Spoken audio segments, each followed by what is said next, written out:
Durant le CTV 2013, les visiteurs auront l'opportunité de découvrir le CEHM, la station expérimentale fruits et légumes du Languedoc-Roussillon.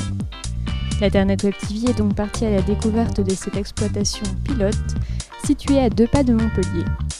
Accueilli par Claude Tronel, ingénieur du CTIFL, il nous explique les principales problématiques des producteurs et ses travaux. Rencontre. Le CEHM est une station régionale d'expérimentation sur les fruits et légumes.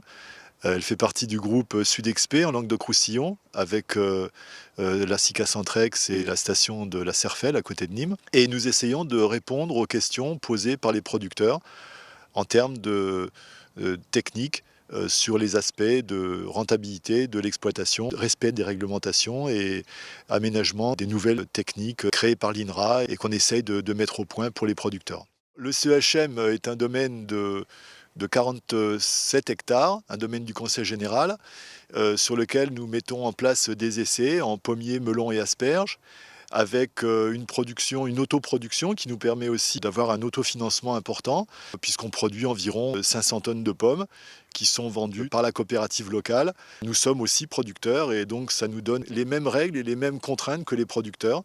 Nous avons également pour les melons et les asperges les cahiers des charges à respecter comme les producteurs. Bien sûr, c'est des contraintes, mais c'est aussi ce qui nous permet d'avoir une certaine légitimité par rapport aux conseils qu'on peut donner après, puisque c'est des conseils qui vont être utilisés par les exploitations.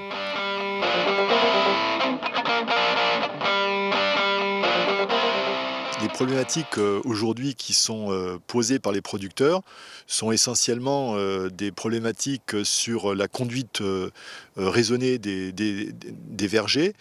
Il y a de grosses contraintes aujourd'hui sur les réductions de produits phytosanitaires, sur la réglementation, sur les cahiers des charges.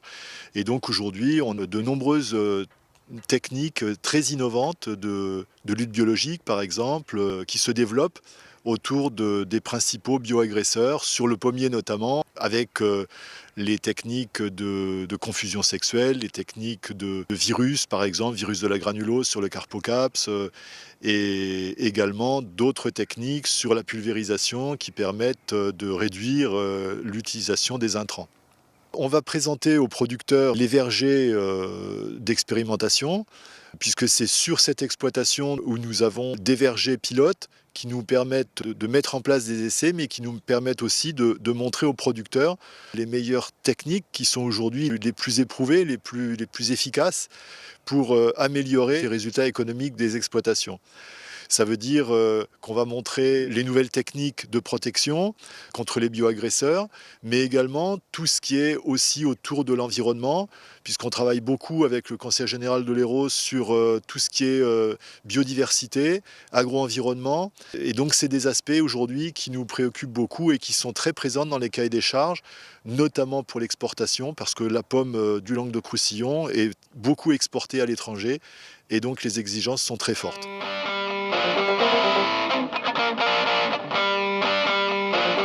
Le CITEVI est une manifestation importante au niveau national même.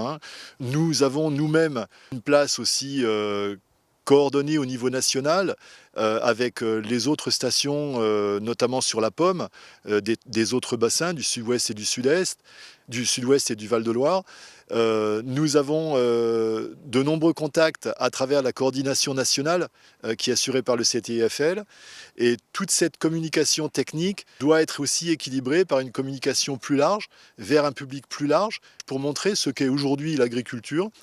On a trop souvent à souffrir d'une image négative sur les nombres de traitements, sur l'agriculture polluante, etc. Je pense que là-dessus, il y a eu énormément de progrès qui ont été faits grâce à toute l'innovation qui s'est mise en place, grâce à la prise de conscience aussi, le respect de l'environnement, le respect du consommateur, le respect de l'applicateur en termes de protection aussi des vergers. Il y a énormément de progrès qui ont été faits et qui font partie des travaux réalisés ici au CEHM.